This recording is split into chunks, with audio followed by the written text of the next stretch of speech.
you think of making money from a podcast, do you immediately think of advertisements?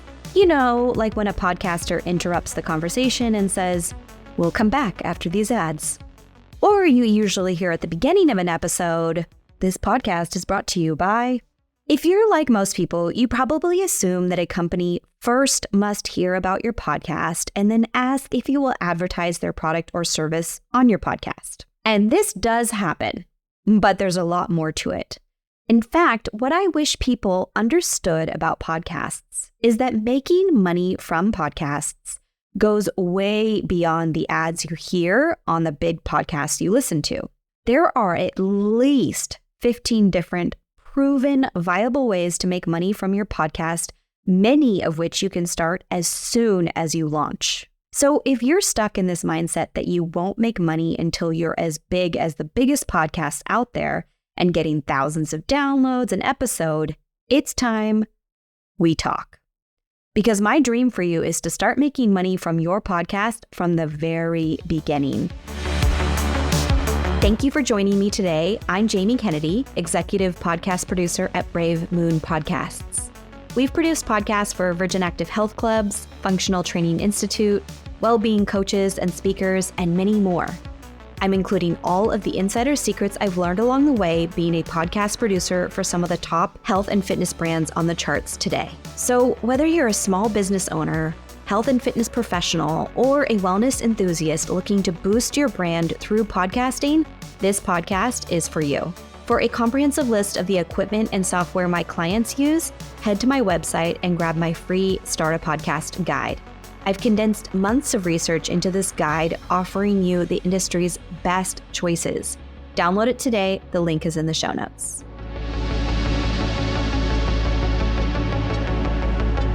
Now let's jump into it. How to actually make money from your podcast. Quick background. I come from the health and fitness marketing world.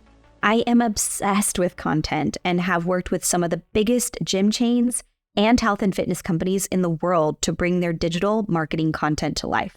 This experience led me to discover the power of podcasts as a marketing tool for your business. So much so that it's the reason I started Brave Moon Podcasts, because I believe in podcasts as one of the most powerful marketing tools in rotation today.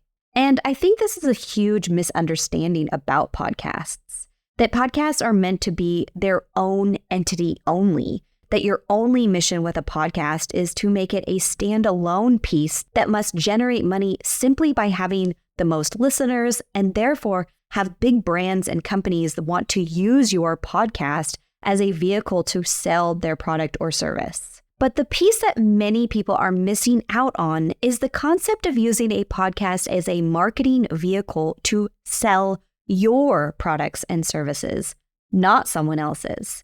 Just like you think about Instagram, Facebook, or YouTube as a way to generate leads for your product or service, you should think about a podcast in the same way. But here's the thing. A podcast is light years ahead of Instagram, Facebook, and YouTube, because a podcast is an opportunity to spend real quality time with your listeners.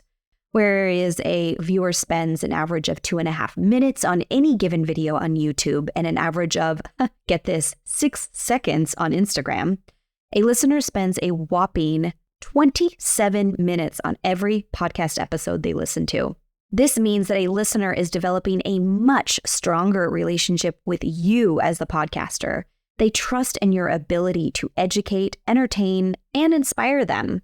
And this leads to trusting you and your recommendations. Hence the reason why 65% of podcast listeners have purchased something from a podcast they listen to.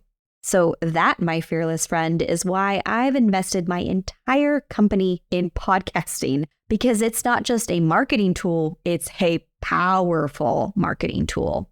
So that leads me into talking about how to get off the sponsor and ad train and get on the monetization train, because that's really where the money is, at least initially.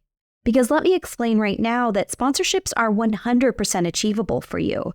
But unless you have a huge platform already and a really strong podcast concept, getting sponsors will take time. That's just the truth of it. Years even. But that's why you need to think of all the other amazing ways you can make money from a podcast when your listenership is a lot smaller. And I will tell you right now, monetizing your podcast can be done in less than a month. How do I know this? Because I did it. And so have 90% of my podcast clients. If you found this podcast, there's a probability that you are in the health and fitness world like me. You're interested in starting or growing your podcast, which more than likely falls into the category of health and fitness. Even if it doesn't, stay with me because more than likely you have something to sell, so you'll definitely be able to find value from this episode. Whether you have a product or service to sell already, it's time to think about something that you could sell. You might be saying, oh, but Jamie, I'm not in it for the money. I'm just passionate about podcasting. And okay, I love that so much. Seriously, I'm passionate about podcasting too. But let's face it, there's 2 reasons you're still listening to this episode. Firstly, you're maybe sort of possibly interested in the money too. Secondly, you're curious how you're going to make enough money to cover your podcasting expenses. Love it. Let's do this. Story time. I had a podcast client who came to me without a business. She is an executive level leader, full-time job, full-time career, and she's passionate about management. She wanted to be the best possible manager she could be, and so she took all of these trainings and gained knowledge about how to be a great manager. And that's what she became. And it turns out she really wanted the opportunity to teach other managers how to do the same thing. So, a podcast concept took hold. Before we even went live, she sent me a text and said, "Hey, I had no plan to make this a business, but you've got me thinking about what I could possibly sell through this podcast. Is that silly?" To which I replied, "Absolutely not. It is incredibly smart. After all, she was investing her time and money into this podcast, building it from the ground up. She might as well look at ways to reap the benefits, right?" So we chatted through the plan for her and decided she would build a website and offer speaking opportunities and one-on-one coaching. We also got her signed up with affiliate opportunities, and we talked about running an online course at some point as well. So you can see how a podcast actually has a snowball effect, whereas yes, you can go into it with a product or service already ready to sell, or you can find a product or service to sell once you establish what your podcast is about. Now, let's get back to you because that's why we're here. You are here because you are thinking about starting a podcast or are looking to grow your podcast. If you've done your due diligence, you've created a podcast niche. AKA, you're helping a certain demographic overcome a big struggle they're experiencing. Whether you're a business or not, creating this podcast niche will help you stand out in a crowded market and make you the go-to podcast for your dream listener, AKA your dream client. So if you haven't already established your product or service, start by writing down a list of possibilities of how you could make those people's lives easier. Are you a school teacher with a knack for well-being? Consider offering a well-being workshop to schools. Are you a personal trainer who is passionate about training moms? Consider offering an online boot camp and nutrition plan for moms. Are you a nutritionist who specializes in IBS? Create a course to help other nutritionists understand IBS and how to treat clients with IBS. Write down a whole list of products or services that you can offer, and then narrow it down to 2 or 3. These will become your bread and butter. It's the way that you'll start and build the foundation up and a solid way to make money from your podcast. Now, because your podcast has a strong niche, your show quickly becomes an opportunity to showcase your expertise. By sharing tips, advice, and insights, you'll not only provide value your listeners will appreciate, but also start to elevate your level of expertise in your particular field. Every episode becomes an opportunity to seamlessly integrate your offerings. Share success stories, discuss the science behind your workouts, routine, or diet, and drop hints about the incredible benefits your product or services bring. By the end of the episode, your listeners aren't just entertained, they're curious about what you have to offer. And because you're offering this content for free, we'll talk about paywall episodes in a bit, your audience will feel gratitude toward and your brand for the valuable content that you provide, which in actuality creates a psychological phenomenon called gift of reciprocity. It will actually make your audience want to buy something from you in exchange for the value you've provided to them for free. So that's a win-win. I've talked a lot about how a podcast can sell your product or service with ease, but I also have a few more monetary ideas you can run with within the first few months of launching your podcast. My best recommendation, and it's the one where I personally have made money through within the first couple of months of my podcast being live, is affiliate marketing. This is your opportunity to partner with companies or programs that align with your podcast concept. Sign up for affiliate programs and strategically weave these promotions into your episode.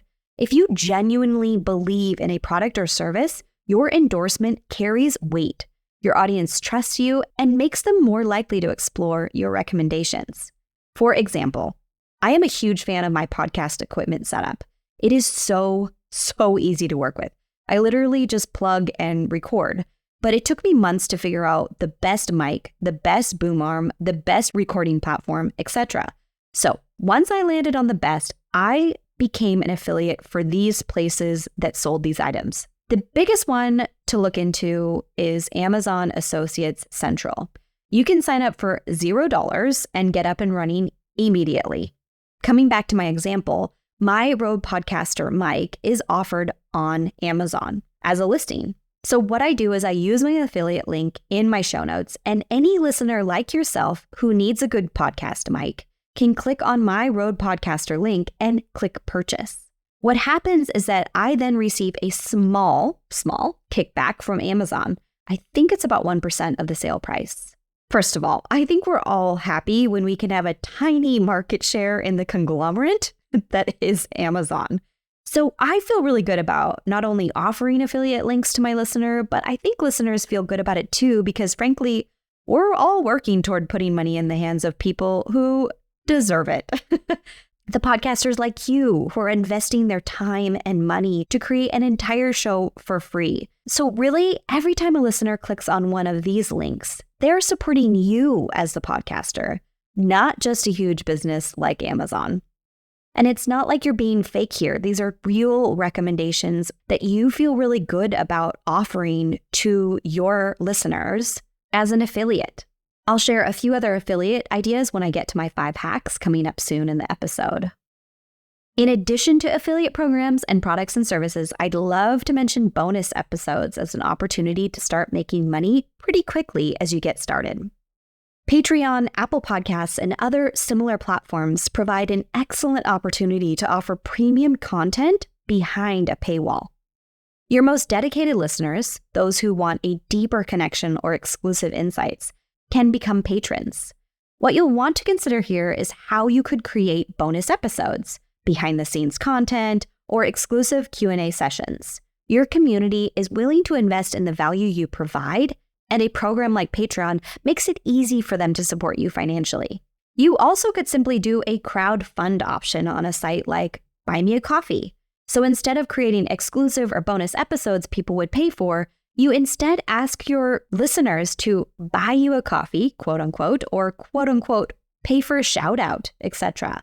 This allows a direct way for your listeners to thank you without them having to sign up for a full product or service. And believe me, this is 100% achievable. There are so many listeners that understand the value that you're providing in your podcast and will want to support you on the back end. Now, we've come full circle to advertising and sponsors. To be clear, your podcast absolutely can achieve sponsors. It does generally mean you'll have to aim for a higher listener count. Specifically, you are looking for downloads per episode. The more listeners you have, aka downloads per episode, the more attractive your podcast will be to advertisers and sponsors. You can actually get sponsors directly through your podcast listening platform, like Acast, which is my top recommended podcast hosting platform, and yes, I'm an affiliate. But you'll need to be achieving about 1,000 downloads per episode in order to have that happen. That said, there are a couple other ways advertisers and sponsors will pay you and aren't based on how many listeners you have. Specifically, they can pay you with a cost per acquisition model, meaning that the pricing structure is based on the number of desired actions listeners take, such as signups and purchases. Sound similar to an affiliate program? It sort of is. And you might have heard this in a podcast that you've listened to. The podcast host might provide a specific referral code to offer 20% off of your first year, etc. So this is actually your opportunity to give something back to your listeners, offering a bigger discount than if they were just to go directly to the website and sign up directly. The other way sponsors could pay you is via a flat rate cost model, where a fixed fee is charged for a specific duration or number of podcast episodes. These two ways are something you can achieve much earlier on in your podcast lifespan because ultimately you're selling your demographic over your download count. For example, if you have a high concentration of moms that listen to your podcast because you're a personal trainer who trains moms specifically, then any brand or company that sells products or services to moms would be lucky to sponsor your podcast due to the high concentration of their target audience listening. Honestly, I have so much to talk about in regards to this, but I know I need to wrap up this episode. So why don't we finish off with the hacks, and then I'll come back to you within the next couple episodes and dive into even more ways that you can monetize your podcast, things I haven't even mentioned yet. So without further ado, it's 5 hacks time. Hack number 1. A smart way to connect with your audience and keep them interested is by using something called lead magnets. These are essentially attractive free offers that you give to your listeners, asking for their email address in return. The trick is to make these offers related to your podcast concept. For instance, if your podcast is about fitness, offer a guide on how to start a consistent fitness routine. Mention these during your episodes, highlighting the benefits. This not only helps gather emails, but also creates a community. It's like giving your audience a taste of what you offer, making them more open to your products or services when you introduce them later. When finishing your episodes, encourage listeners to visit your website and grab those appealing offers. It's a win-win. They get something useful and you get to build a connected audience beyond just the episodes. Hack number 2. When you start sharing affiliate links, make sure to add a disclaimer about being an affiliate in your show notes and website. It's crucial to maintain transparency and build trust with your audience. By clearly stating that you're an affiliate for certain products or services, you're letting your listeners know about any potential financial arrangements. It helps you adhere to legal requirements, ensuring that you meet regulations regarding affiliate marketing disclosures as well. If you want to use my disclaimer, absolutely fine. It's at the bottom of my show notes for you. Hack number 3. Speaking of affiliate program options, my top recommendations, including checking out Amazon Associate Central, like I mentioned earlier, but also Shopify Collabs, which connects you with Shopify merchants. And there are so many merchants out there, so I highly recommend checking that out. And another option, ClickBank, which features digital products like ebooks and online courses with a focus on information marketing. That could be hugely valuable to your podcast listeners, depending on your niche. I also highly recommend checking Share a Sale, which is a giant network with 40 plus consumer categories and new programs that join every month. And it's great for beginners due to its user-friendly interface. Hack number 4. For paywall episodes, here's a few clever ways to get people to sign up for your monthly subscription. Offer extended interviews and deep dives that provide an in-depth exploration of topics, giving subscribers access to valuable content beyond the standard episodes. Or you could engage your audience with Ask Me Anything episodes, creating an interactive and personalized experience that fosters a sense of community. Another strategy is to provide early access to episodes, granting subscribers a sneak peek before the general public. Or you could offer an ad-free listening experience for those seeking uninterrupted content consumption. Or you could even curate an exclusive series that can be accessed by subscribers only, showcasing specialized and premium content that sets your platform apart. Hack number 5. Remember that the key is to diversify. Don't rely solely on one revenue stream. Mix and match these strategies based on your podcast's unique identity and your audience's preferences. This way, you're not just waiting for sponsorship deals, you're actively building a sustainable income from day one. And there you have it. Thank you again so much for joining me on your podcasting journey. Don't forget to subscribe, and if you enjoyed this episode, please leave a 5-star review. It helps people like you find this podcast as well. Until the next episode, keep those conversations flowing and keep being the amazing powerhouse that you are. And as always, remember that consistency authenticity, and promoting your podcast are key to your success. Happy podcasting.